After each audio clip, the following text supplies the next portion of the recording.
I was 70 years old the morning I bought a one-way seat to Bangkok. I still hear myself say that, and it still sounds like something a man makes up to seem interesting. Understand me, I was no adventurer. I never owned a passport until I was 69. For 4 decades my days ran on a schedule you could set your watch against. Steady, comfortable, safe. The exact life most men wreck their backs trying to build, and for a long while I was glad I had built it. Then Carol died. 41 years married, and just like that I was a man sitting alone in a house that had somehow gotten bigger overnight. It was the quiet that took me apart. Not at first. At first there is no quiet at all. Casseroles on the porch, neighbors at the door, both my kids on the phone every day. But the world goes back to turning. People return to their jobs, and one by one everybody eases back into the life they were already living. I do not hold that against a single soul. That is how it goes. The trouble was, I no longer had the first idea what my own days were supposed to look like. Every morning came out identical to the one before it. 1 cup of coffee, a house with nobody in it, another stretch of hours to get rid of. Months turned into years. And somewhere in there I quit living and started running out the clock. Then one night, for no reason I can give you, I ended up watching a video about Bangkok. I could not tell you why I clicked it. I had never set foot in Thailand. I did not know one living person in that country, but I watched all of it. Then another, then another. 2 months on, I had 2 suitcases packed and a boarding pass in my shirt pocket. My name is Wayne Doyle. I am 73 years old now. And I want to tell you what happened after I got on that airplane, because damn near none of it went the way I expected, and the things that frightened me most turned out not to be worth the fear. Let me back up. I am out of Erie, Pennsylvania, 38 years on the railroad. Started on the ground and finished as a yardmaster, which is a polished way of saying I spent my life outside at 3 in the morning deciding what moved where and in what order, and answering for it when it went wrong. Freight does not care that it is Christmas, and it does not care that it is 9 degrees. Carol taught kindergarten 31 years in the same building. 2 kids, Rachel, then Brian. Carol went fast. It was her heart, and there was no warning worth a damn. She was gone before the year turned. I was 68, standing at a graveside in Erie in a suit that no longer fit, listening to a man I had met twice say things about my wife. Then everybody went home, and I went home, and that was the start of the part nobody warns you about. Let me tell you the truth about those 2 years, because I know there are men hearing this who are sitting inside them right now. I was not falling apart. That is the thing about it. If I had been falling apart, somebody would have caught it. I got up, I shaved, I paid every bill the day it came, I cut the grass on Saturdays. I bought food for one man and made small talk with a girl who had forgotten me before I reached the parking lot. From the outside I was doing fine. Ask anybody. But I would go entire days without speaking one word out loud to another human being, and I would not notice until I went to say something and my voice came out wrong, like an engine that had sat too long. That is what nobody tells you. It is not grief that finishes a man. Grief you can name. Grief you can sit down across from. What finishes you is working out, slowly, that you have stopped mattering to the day, that the day would go the same whether you got up or not. Rachel called Sundays. Brian called when he could, and I would stand in that kitchen at 4 in the afternoon with the light going gray and think, this is the shape of it now, and I have maybe 15 years of it left. That scared me a great deal worse than any airplane ever did. So when I say I do not know why I clicked that video, that is God's truth, but I know exactly why I watched the second one. Now, I did not sell the house that same night. People hear a story like mine and picture some old fool having an episode. That is not what this was. I spent the better part of a year on it. I am a railroad man. I do not move anything anywhere until I know what is waiting at the other end. I looked at Mexico, then Costa Rica, then Panama, but I do not speak a word of Spanish, and I was not going to learn it at 70. I looked hard at Portugal and at Spain and hit the same wall. Then I started reading about Thailand, and I could not get loose of it. People ask why Thailand and not somewhere else. What pulled me was the medicine. Bangkok has private hospitals. People fly in from other countries to use. And at 70, that mattered to me more than any beach ever could. I wanted to be somewhere I could get sick without being sorry about it. So I read for months, and I sat on the forums, and the men who had been on the ground 10 and 15 years kept circling the same idea. I will give it to you the way one of them gave it to me. He said, "Over here you will not be rich and you will not be young, but you will be part of something. Back home you are just going to be quiet." I read that in my kitchen on a Tuesday night and I could not put it down. So I struck terms with myself. 1 month, round trip, and if it came to nothing, I would fly back, say not a word to anybody, and let it die quiet. I told the kids it was a vacation. Rachel asked twice if I was sure, in that careful voice of hers. Brian wanted to know my plan if something happened to me over there. I told them I would manage. And honest to God, getting on that plane, I did not know if I was lying to them. Erie to Bangkok runs 22 hours with the layover. That is a long stretch, locked up with nothing but your own thinking. Enough of it to convince yourself you have made a fool no man my age recovers from being. But it is also enough, somewhere out in the black, over the ocean, to remember exactly what it is you are leaving. The heat hit me before I was off the jetway. Not the noise, the heat, like walking into a room where somebody left the oven standing open. Then the traffic. Everybody warns you about Bangkok traffic. I thought I had a handle on it, and I had nothing of the kind. At one point I looked out the window of that taxi and understood we had not moved in 10 minutes. Whole families were up on the motorbikes, father steering, mother behind him with an infant asleep in the crook of her arm, and no helmets anywhere in sight. My driver was as calm as a man in church. I had a hold of the door grip hard enough to leave marks in it. I had booked a small hotel in a neighborhood they call Erie, clean room, an air conditioner that worked, a price I could stand for a month. By the time I had the key I was wrung out, and running underneath it the arithmetic, that I was now 8,000 miles from every person alive who knew my name. I set the suitcase down, sat on the end of that bed, and looked at the wall a good while. No television, nothing to hide behind, just me. And the excitement I had run on for 2 months went out of me like air out of a tire. What came in behind it was doubt, the quiet kind, the kind that does not shout at a man. It sits down across the table and starts asking reasonable questions. What is it you think you are doing here? Who told you this was a good idea? I would like to tell you I felt brave that night. I felt old, about as old as I have ever felt, and a very long way from home. I will admit something I have never told my own children. That first night I opened the laptop and priced out an earlier flight home. There was one leaving in 9 days. Rachel would have been relieved. I could have gone home, told everybody I gave it a whirl, and slid straight back into the life I already knew how to do. Instead, I shut the laptop and made myself one more deal. 1 week. Give it 7 days.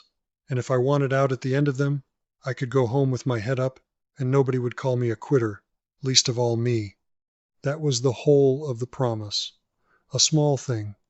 And I have turned it over many times since, because I am not sure I have made a decision in my life that paid better, because the very next morning something happened I did not see coming. I was up before the sun. 38 years of yard shifts will do that, and retirement never touched it. For about 4 seconds I did not know where I was. Then I heard the city, motorbikes below, a shop gate rolling up. Bangkok.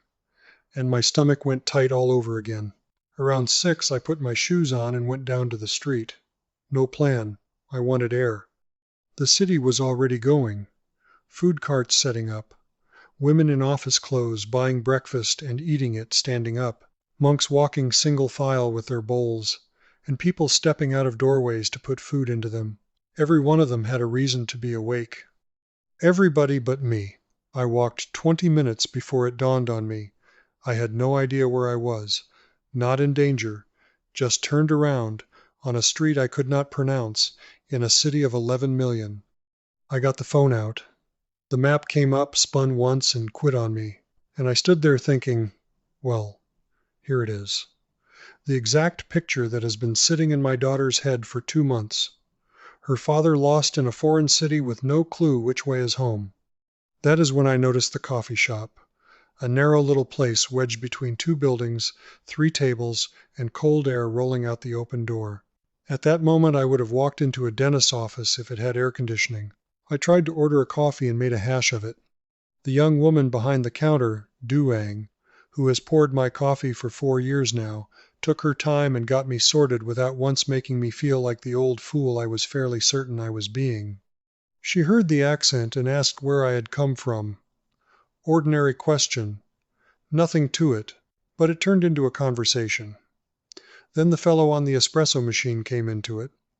Then a man at one of the tables put in his opinion. And before I understood what was happening, I had been in that shop an hour, explaining to a room of strangers why a 70-year-old widower out of Pennsylvania had flown to the far side of the earth alone. And here is the part that got under my skin. The talking was not the surprise. It was that none of it took any effort. Back in Erie, I could go a full week without a conversation that ran past 2 minutes. The girl at the register, the man at the pharmacy window, everybody polite, everybody busy, everybody already halfway to the next thing before I finished my sentence. Not one person in that coffee shop was in any hurry to be done with me. When I stood up to leave, nothing about that city had changed. Still hot. Traffic still doing what it does. I was still a long way from anybody who loved me. But Bangkok had gotten 10% smaller, and I had gotten 10% less afraid of it. Now let me speak to something directly, because if you are a man my age turning this over, I know what is in your head. Is it safe? I will give you the honest answer instead of the pretty one. I have walked home after dark in this city more times than I could count. 11 at night, with a full wallet on me. Nothing has ever happened. Not once. The food carts are going, the shops are open, families are out on the sidewalk, and there is a safety in a street full of people that I never had in an empty American parking lot at 9 o'clock. That does not make it a fairy tale. There are pickpockets in a crowded market, same as any city on this earth. A taxi driver will try to talk you into a flat rate instead of the meter, and you learn to say the word meter and then say nothing else. But somebody putting hands on an old foreigner. In 4 years I have not seen it, it has not happened to me, and I do not know a man over here it has happened to. I feel safer walking Bangkok at 73 than I felt at the end of my own driveway in Erie, and the reason is simple. Somebody is always around. Now, the second week is when the thing happened that actually changed my life, and it happened in a borrowed room under a community hall, which I still think is funny. There was a paper flyer taped to a post near that coffee shop. English conversation practice. Saturday mornings. Free. Anyone welcome. I walked right past it. Then I stopped in the middle of the sidewalk, turned around, and took a picture of it with my phone. The room was underneath a community building a few streets over. Plastic chairs. 2 folding tables. A ceiling fan working harder than any man in the building. There were 20 people inside already, all talking easy with one another, and I stood in that doorway about 6 seconds from turning around and going back to my hotel. Then a woman came over and put her hand out. Pen Sri, near my own age. Lived in Bangkok her whole life and gave up her Saturdays to that room. She made no fuss over me. She pulled a chair around and told me to sit down beside her. I have thought about that chair more than she will ever know. The smallest thing one person can do for another, and it set the direction of the 4 years that came after. For 2 hours people practiced. What knocked me sideways was how hard they worked at it. A young man had a notebook filled front to back with words he had copied by hand. A college girl made me fix her pronunciation 3 times over until she had it right. Nobody in that room had to be there. Every one of them was there because they were building something better than what they had. There was something in that I had gone years without, and it took me a while to work out what to call it. It reminded me of being young, not of being 20, of believing there was still something out ahead of me. When it broke up, 4 or 5 of them said I ought to come eat. I figured they were being polite. Back home an invitation like that is a thing people say, but they were already gathering their bags and heading for the door, so I went along. 3 streets over, we ended up around 2 tables shoved together at a shop with a fan going. Somebody ordered for the whole table without consulting a living soul. Rice, chicken, a soup that took the top of my head clean off. More rice. There is always more rice. I said that out loud and the whole table laughed at me, and I have been saying it ever since. I sat there close to 3 hours, with people I had shaken hands with that same morning, listening to them talk about their jobs and their mothers and the things that were not going right for them. And when we finally got up to go, something stopped me cold. I had not thought about home. Not one time. Not for 3 straight hours. The lonesomeness that had followed me across the Pacific Ocean, that had been sitting on my chest every morning for 2 years, had quietly gotten up and left the room. Not because Bangkok fixed my life, it had not. Not because I had stopped missing my wife, I have not, and I never will. But for the first time since I stood at that graveside, I felt like I belonged to something bigger than one man's kitchen. And once you have felt that again, after going that long without it, you are not going to walk away from it easy. 9 days later I changed the flight. Not to come home sooner, to stay longer. 30 days became 60. 60 became 90. And that is when my children worked out this was not a vacation. The first call with Rachel did not go well. She worked hard at sounding supportive. I worked hard at sounding like a man with a plan. Neither of us was any good at it. Then she asked me the question I had been asking myself every morning. Dad, what are you actually doing over there? And I did not have a good answer for her. I wanted one. I wanted to say something that sounded wise. The truth was a great deal smaller than that. I told her I did not know. I told her I just was not ready to come back. Brian took it another way entirely. He listened. He asked practical things about the money and the visa, and what happens if I go down in that apartment with nobody to find me. And then he said a thing I have carried ever since.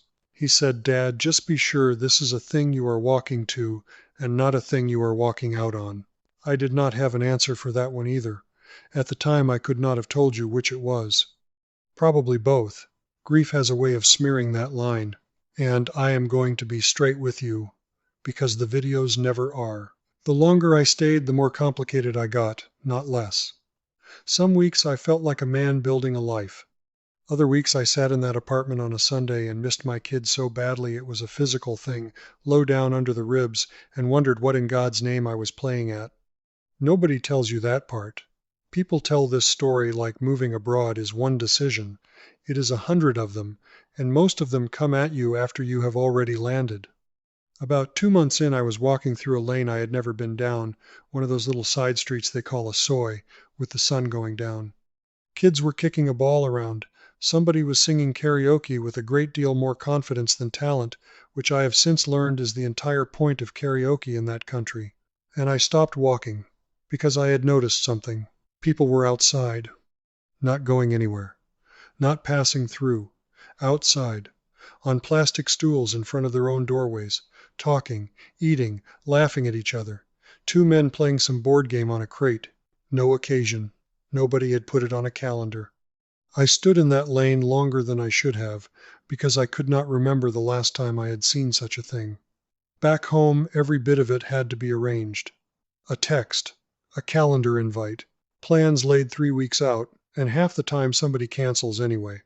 Here it was a Tuesday, and people were simply being near one another, for no reason beyond wanting to be. That did more to me than any temple or any beach ever could. I was not falling for Bangkok. I could not care less about a skyline. I was falling for a place where people had not yet run out of time for one another. All right.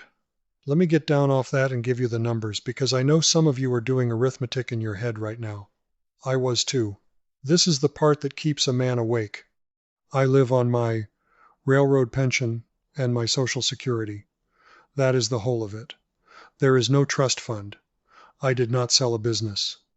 My apartment in Erie is 1 bedroom, 18,000 baht a month, which is around $530. Furnished, internet included, a security man on the door around the clock. I eat out most days, because it costs less than cooking, and I was never much of a cook anyway. Chicken and rice from the shop on my corner is 60 baht, under $2. A proper sit-down dinner at a nice place with a beer in front of me runs maybe 400 baht, $12. Electricity is my one shock, because that air conditioner never rests.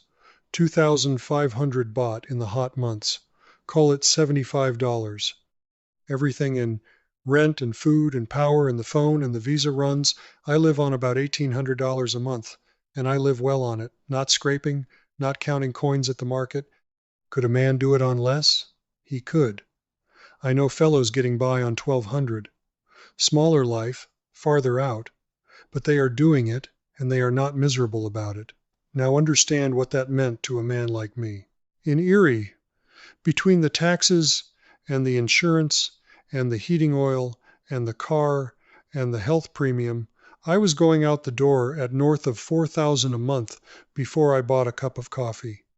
And I was not living on it. I was maintaining. That is the whole trade. That is the entire thing in one sentence. I spend less than half what I did, and I got a life back in the bargain. Now the one you actually want to hear about, and the one I had the most wrong going in. Healthcare. Get this into your head first, because it is the one thing I watch men get wrong. Your American health insurance does not travel with you. Medicare does not work outside the United States. Everything you paid into for 40 years stops at the water. Walk into a Bangkok hospital waving a Medicare card, and they will be perfectly polite, and it will not do you one bit of good. That first year I paid cash for everything because I wanted to see the real prices with my own eyes before I bought a policy from anybody. I went to one of the big private hospitals, the kind people fly in from other countries to use, English on every sign. Doctors trained in the United States and in England. It looks more like a hotel lobby than any emergency room I ever sat in back home.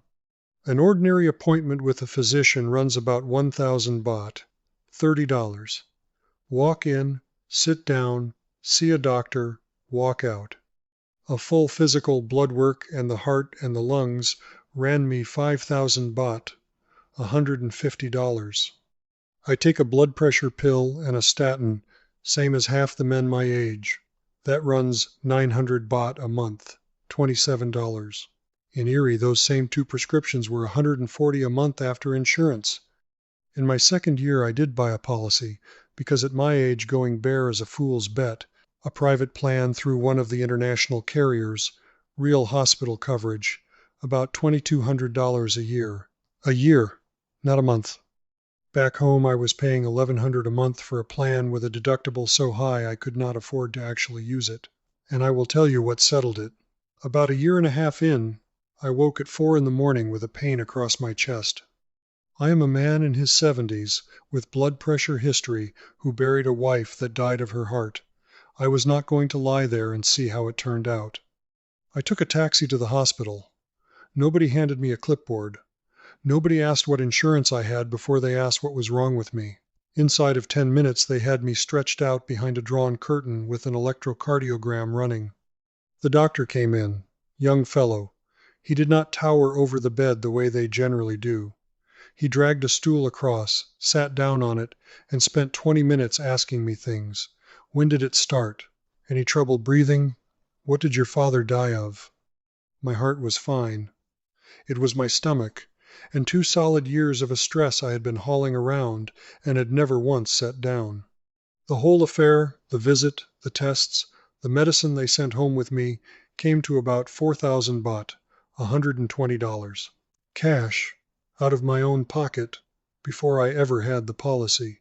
In Pennsylvania, that same morning starts at $2,000 and climbs, and then you spend 6 weeks on the telephone about it afterward. That is what I wish somebody had put in front of me when I was sitting in that kitchen in Erie being afraid. All right, back to the story, because the numbers are not what this is about. A few weeks after I signed a year lease, which I did without telling one member of my family, Pensri asked whether I would help with a weekend program for local kids. Reading, conversation, getting their confidence up in English. I nearly told her no, not because I did not want to, because I could not for the life of me see what I had to offer anybody. I am no teacher. I ran a railyard. I have never in my life taught anything to a person who was not already wearing a hard hat. And underneath that sat something worse, and it is the thing I most want to say to whoever is listening. When you have spent 40 years being somebody's husband and somebody's father, and the man they call at 2 in the morning when the yard goes down, and then every bit of that stops at once, You do not know who you are anymore. Nobody needs a thing from you. And a man who is needed by nobody starts to quietly suspect he is not worth much. I had no words for that then. I only knew I did not want to walk into that room and find out I was useless. I went anyway. And that Saturday turned out to be one of the most important days of my life.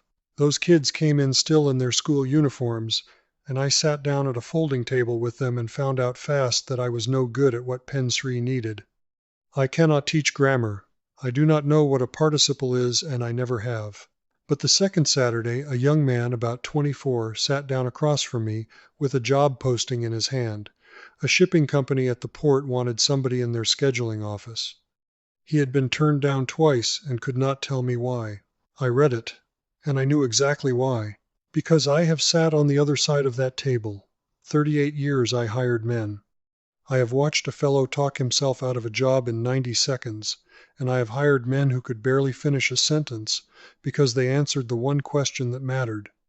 I told him, "They do not care how pretty your English is. They care whether you can tell them what you would do when two trains want the same track." We worked that posting 3 Saturdays. Not his grammar, his answers. What to say about the gap on his record. How to say I do not know without sounding like a man who cannot be taught.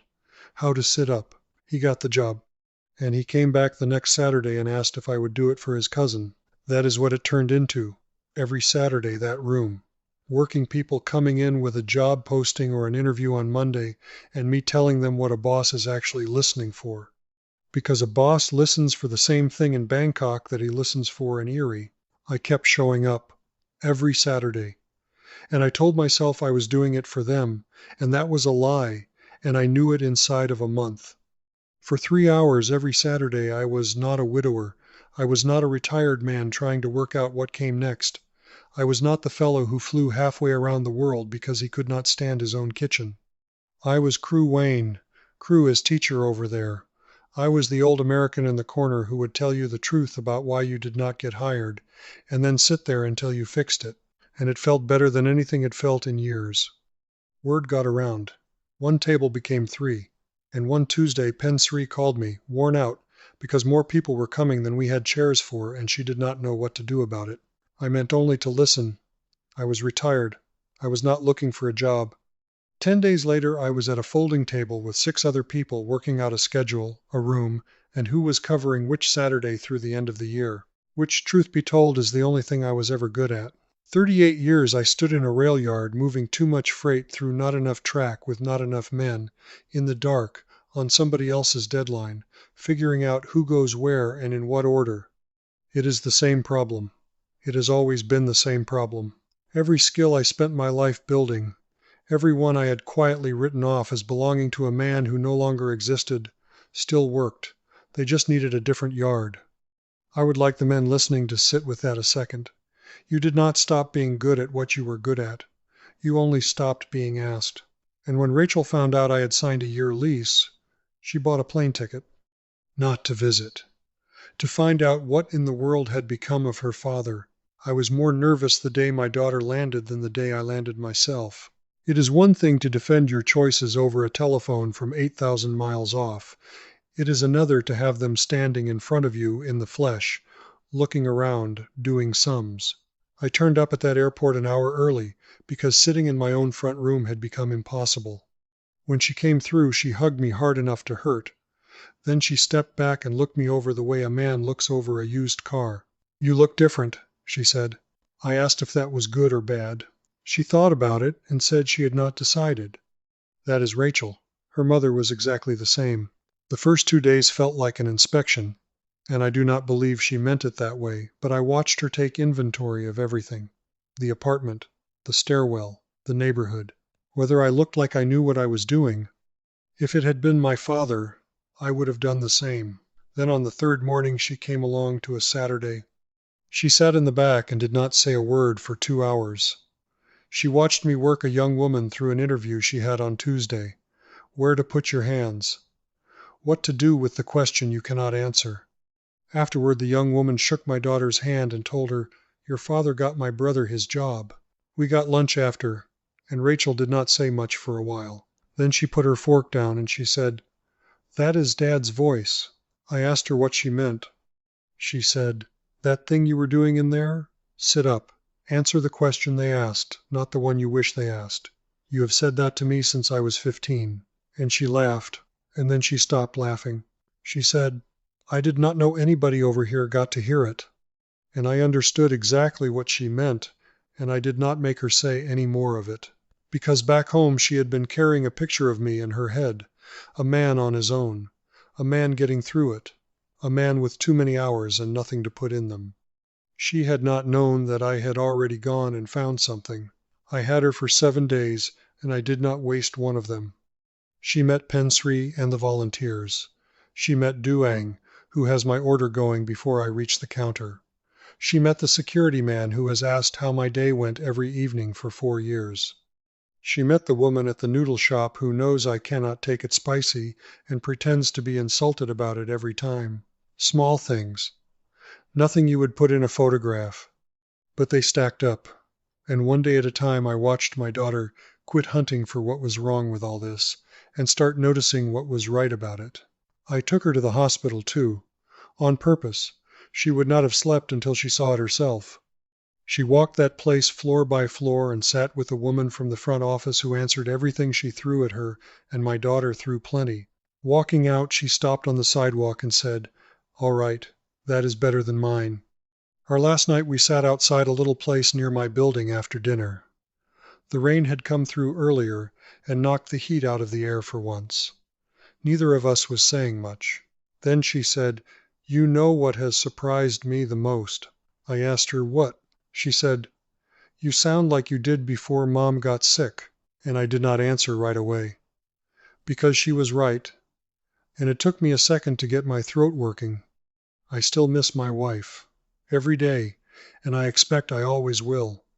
There are mornings I would give a good deal to drink coffee in my own kitchen with the woman I married. But the lonesomeness does not run the show anymore.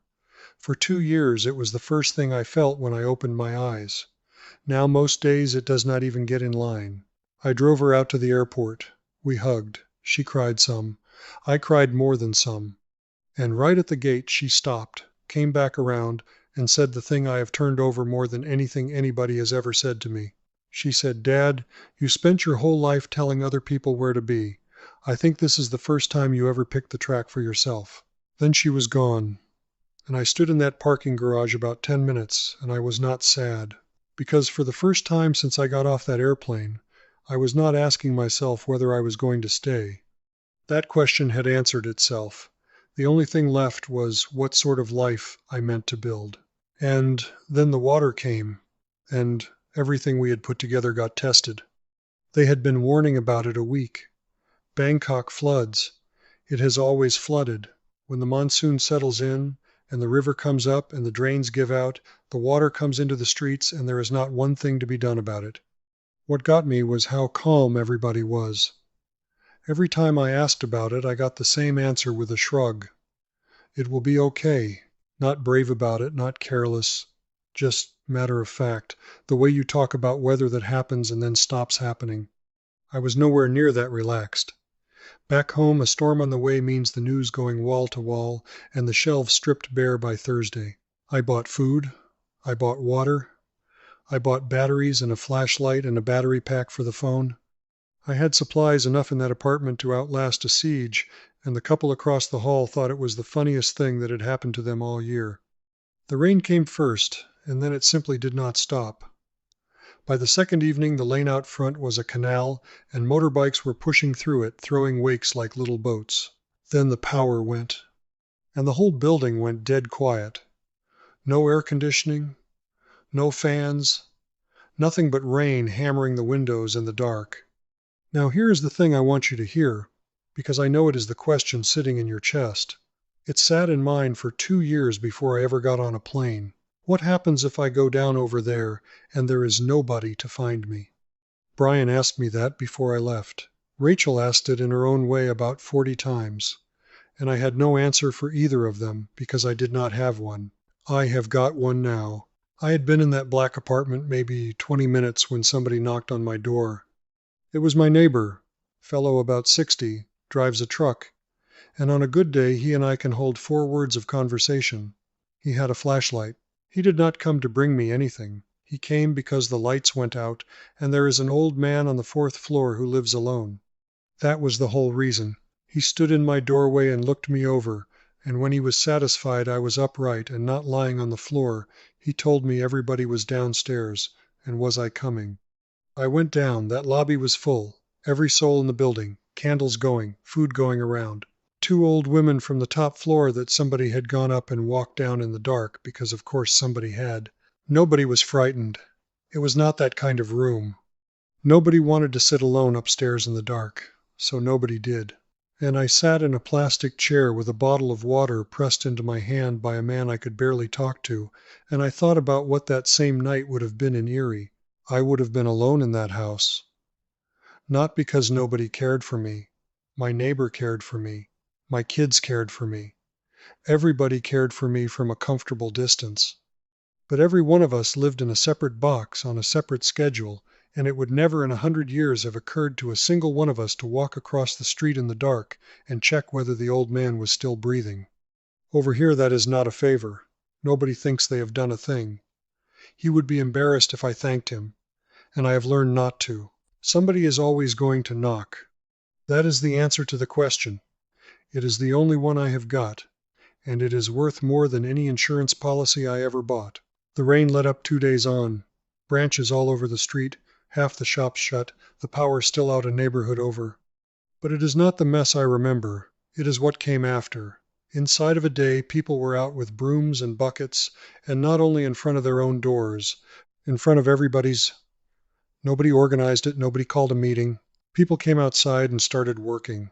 About a year on, the young man from the port, the one with the scheduling job, came back on a Saturday and set an envelope on the table in front of me. It was his first payslip. He wanted me to see the number on it. I did not have anything ready, so I told him the truth, that he earned it himself, and all I did was tell him where to stand. He shook his head at me. He said, "In this country a man your age does not sit down at a table with somebody like me." Then he shook my hand and went to find a chair, because there were 14 people in that room by then, and he had come to help me with them. I walked home by myself that night, the whole way, right through the middle of the city. The traffic was doing what it does. The heat had not gone anywhere. Somebody was singing badly through a speaker. Not one thing out there had changed. Something in me had. Because I spent 2 years in Erie chasing after being happy, and what I finally worked out, at 70-some years of age on a sidewalk in Bangkok, is that happy was never the thing I was short of. I was short of being needed.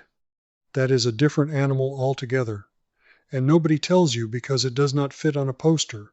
People ask me now and then whether I would do it again, whether if you set me back down in that kitchen in Erie with the ticket unbought, I would still go. I do not even have to think about it. And it is not the money. It is not the weather, God knows. It is not the food, and it is not Bangkok.